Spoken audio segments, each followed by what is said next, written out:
अस्सलाम वालेकुम व्यूअर्स। बच्चों की पुरज़ोर फरमाइश के तहत बहुत सारी मुझे बच्चों से ये डिमांड आ रही थी कि सर एक वीडियो आप बनाएं, how to manage your love affair. ये जो मोहब्बतें हैं आजकल चल रही हैं, इनको कैसे आपने मैनेज करना है। तो पहली बात ये है कि love is an emotion and it is very strong emotion, बहुत ताकतवर इमोशन। अगर आपको एक कैलकुलेशन दूँ तो it is more powerful than an atomic energy. Even an atomic bomb, it cannot release such a big amount of energy as a love can. Basically, emotions, और emotion के बारे में बहुत खूबसूरत सेंटेंस मुझे याद आता है, your emotions are basically your energy in state of motion. आपकी जो एनर्जी है, ये जो वो एनर्जी जो मुसलसल हरकत में है, ये आपके इमोशंस हैं। आपका किसी से अटैच हो जाना, specially during your teenage, no matter, लाजमी टीन एज में you can get attach with anybody at any stage of your life. ठीक है, तो करना क्या है अब आपने, ठीक है। और जब आप इसके कॉन्सिक्वेंसेस बहुत बुरे हैं, बहुत जो है मुश्किल नताइज निकलते हैं इंसान के लिए। हाँ, अगर इंसान इसे मैनेज ना कर सके, नताइज क्या निकलेंगे? जब आप इस हालत में आएंगे when you are in love with somebody, तो होगा क्या? Your all focus, all your attention, it will come to a single point. आपकी पूरी एनर्जी एक नुक्ते पे आ जानी है। यानी कि फिर होगा क्या? Your social life, your life with your friends, your family life, your relation with your family member, your steadiest life, आपकी जो steady life है, मुतालियाती जिंदगी, वो मुतासर होगी। Your spiritual life, above all, your spiritual life, it will receive a serious setback. आपकी रूहानी जिंदगी, specially your relation with almighty, अल्लाह ताला के साथ आपके जो ताल्लुकात हैं, they will get a severe blow, उनको बहुत ज्यादा धचका लगेगा। होगा क्या? Because all the relation, they after all they demand from you your attention, and if you are unable to give your attention to all these aspects of your life, it means all these aspects of your life, they will be in danger, वो खतरे में आ जाएंगे।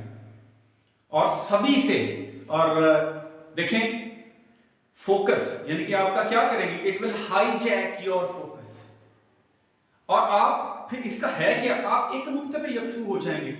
हर वक्त सोते जागते एक ही बंदे के ख्याल से आप जो है वो भरपूर रहेंगे, एक ही बंदे का आपको, यानी कि एक नुक्ते पे आप आ जाते हैं। देखिए, हम नमाज पढ़ते हैं तो नमाज में हम बेसिकली रेसिटेशन करते हैं, आयतें पढ़ते हैं। अब मकसद ये है कि वो सारी आयतें जो आप पढ़ रहे हैं, वो आपके जिस्म के अंदर, आपके दिल के अंदर इतनी रासिख हो जाएं, इस कदर पेनिट्रेट कर जाएं कि वो आपकी सारी आयतें जो हैं आपकी सोच को तब्दील कर दें, आपके फोकस को एक नुक्ते पे ले आएं। देखें, अगर आप सिर्फ अपने जिस्म के साथ नमाज पढ़ रहे हैं तो नमाज पढ़ रहे हैं, अगर आप अपनी तवज्जो के साथ नमाज पढ़ रहे हैं तो कायम हो गई। अच्छा, तब्दीली कायम होने के अमल ने लेके आनी है, सिर्फ पढ़ने के अमल ने लेके नहीं आनी, ठीक है ना। खड़े हुए उसके सामने, खड़े होते हुए ख्यालात आपके कभी इधर हैं, कभी वजह क्या है। You have not train your mind to be on a single point. मसला ये, हमने अपने सोच को खुला छोड़ा हुआ है।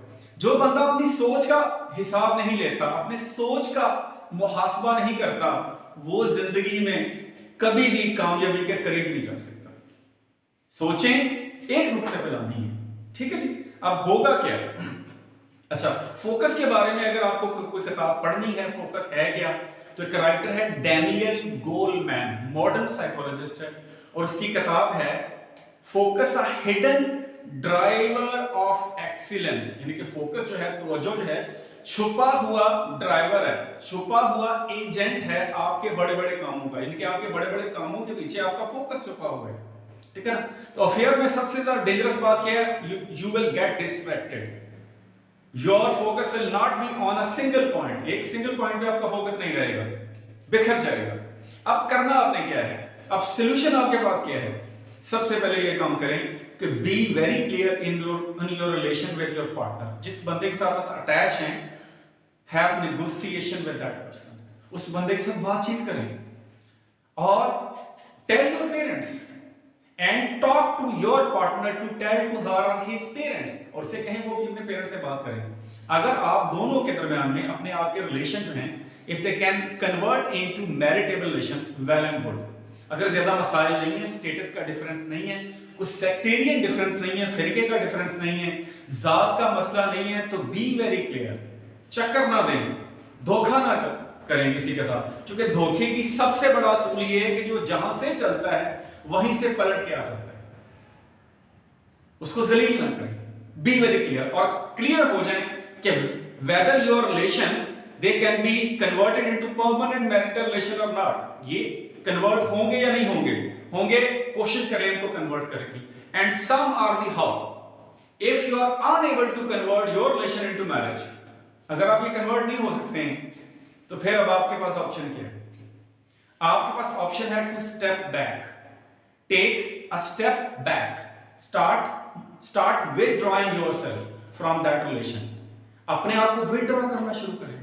अब विथड्रॉ उस वक्त तक मुमकिन नहीं होगा जब तक आपका उससे कोई रास्ता है। एक कोटेशन है, out of sight out of mind, जो चीज आपकी नजरों के सामने नहीं रहती है वो चीज आपके जहन में भी नहीं रहती है, out of sight out of mind. जब आप देखेंगे नहीं तो वो चीज आपकी, वो बंदा आपके जब नजरों के सामने नहीं आएगा तो आपके जहन में भी नहीं आएगा, और जो चीज आपके जहन से निकल जाती है, यकीन कर लें, वो चीज आपके दिल से भी निकल जाती है। तो अपने कांटेक्ट को मिनिमाइज करें, try to minimize your contact, not suddenly but by and by, in grades, gradually, आहिस्ता आहिस्ता उसके करें। अच्छा, इसमें क्या होगा, जब नेचुरली आपके जो इमोशन है लव का वो सप्रेस भी होगा, सप्रेशन, आप अपने जज्बात को दबाएंगे भी। अच्छा, सप्रेशन जो होता है, सिगमंड फ्रॉइड जो फादर था साइकोलॉजी का, वो ये कहता था never suppress your emotion, suppression नहीं करते कभी। सप्रेशन क्या करता है? if you try to suppress your emotion, the same emotion, it will come in another form, and this time they will be uglier than their previous form, और इस बार ये अपनी पहली शक्ल से भी ज्यादा बदतर होंगे, स्ट्रॉन्ग तरीके से आएंगे और वो शक्ल इख्तियार कर लेंगे। तो स्प्रेस ना करें। अब आपने स्टेप बैक भी करना है, सप्रेशन भी नहीं करना है, तो सही सोल्यूशन क्या है? सोल्यूशन ये है कि channelize your emotion, try to divert your emotion of love. Basically है क्या? बहुत पावरफुल चीज है ये, एटॉमिक बॉम्ब आपके पास। एटॉमिक बॉम्ब आप छोटे से मकसद पे लगने की बजाय बड़े सारे मकसद पे लग जाए, तो क्या करें? ड्राइव करें कि divert your emotion of love to some higher purpose, किसी बड़े मकसद से जोड़ दें, उसको चैनलाइज कर दें। इस तरह क्या होगा, आप मोहब्बत को एक काम पे लगा देंगे, वो आपकी जो इमोशन है स्ट्रॉन्ग मोहब्बत का, वो एक बड़े काम पे लग जाएगा और सप्रेशन भी नहीं आपका होगा। अच्छा, तो इसको सिगमंड फ्रॉइड कहता है सब्लिमेशन, सब्लिमेट करना, SUBLIMATE, सब्लिमेट, इसी से नाउन है सब्लिमेशन, यानी कि अपने इमोशन को बड़े काम पे लगा देना। जब आप अपने इस बड़े इमोशन को बड़े काम पे लगाएंगे, नेचुरली क्या होगा, आपकी इस बंदे से तवज्जो कम भी होगी और साथ साथ ये तवज्जो डाइवर्ट होना शुरू होगी। बड़ा काम क्या हो सकता है? आपका पैशन, आपका मरने से पहले लोगों के लिए कुछ करके जाना, आपका एक गोल को सेट करके उसको परस्यू करना शुरू कर देना, ठीक है जी, ये बड़ा मकसद होगा।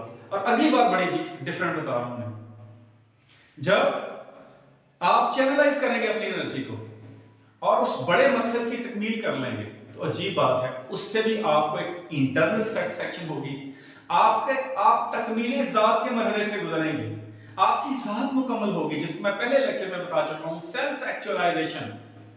और जब किसी बंदे की जात मुकम्मल होती है, अगर वो 10 अफेयर चला के 10 शादियां भी कर ले, इस्लाम में वैसे 4 जायज हैं, अगर 4 अफेयर चला के 4 शादियां भी करता है, तो उसको फीले नहीं आएंगे जो उस वक्त उस बंदे को उस वक्त आएंगे जब उसकी जात मुकम्मल होगी। इसका दूसरा फायदा क्या होगा?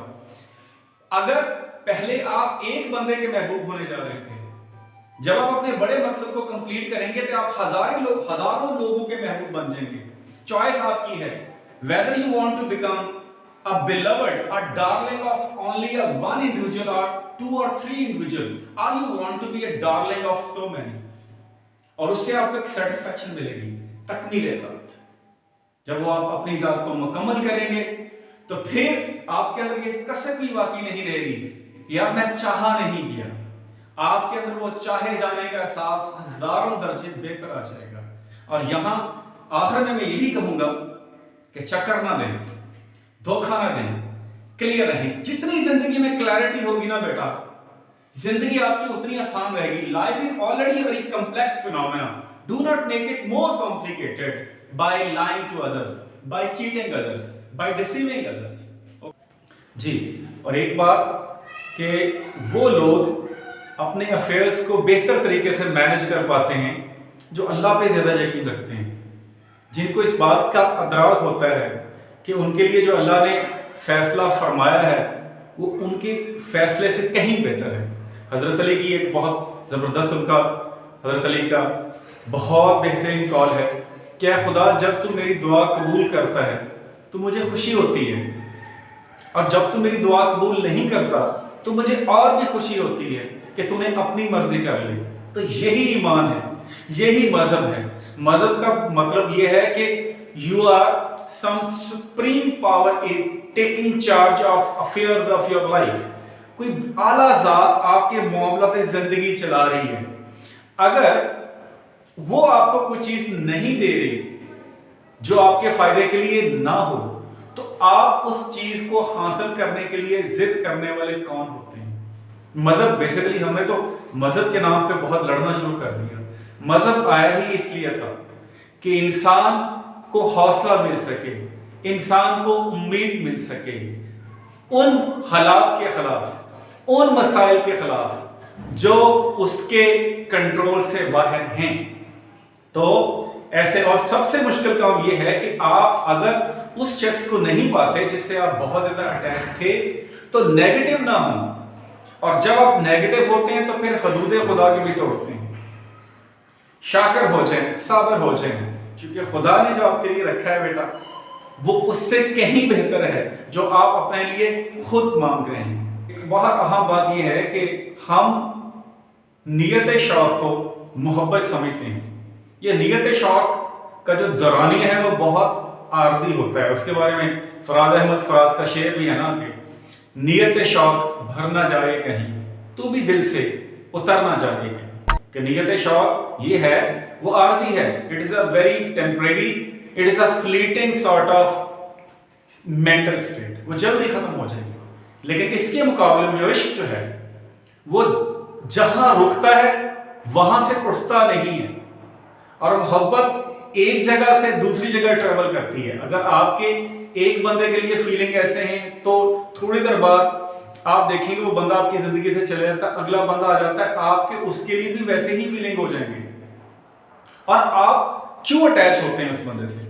वजह यह है कि आप उसके साथ तो थोड़ा सा वक्त गुजार देते हैं। बेसिकली ये शौक नियत है, और किस वजह से पैदा होता है कि आपने किसी बंदे के साथ थोड़ा सा वक्त गुजार लिया, क्योंकि आपने वक्त थोड़ा सा गुजार लिया है इसलिए आप उससे अटैच हो रहे हैं। इसको शौक नियत ही रखें, और अंग्रेजी में इसको इनफैचुएशन कहते हैं, when you temporary attach with somebody. ठीक, अल्लाह हाफिज़।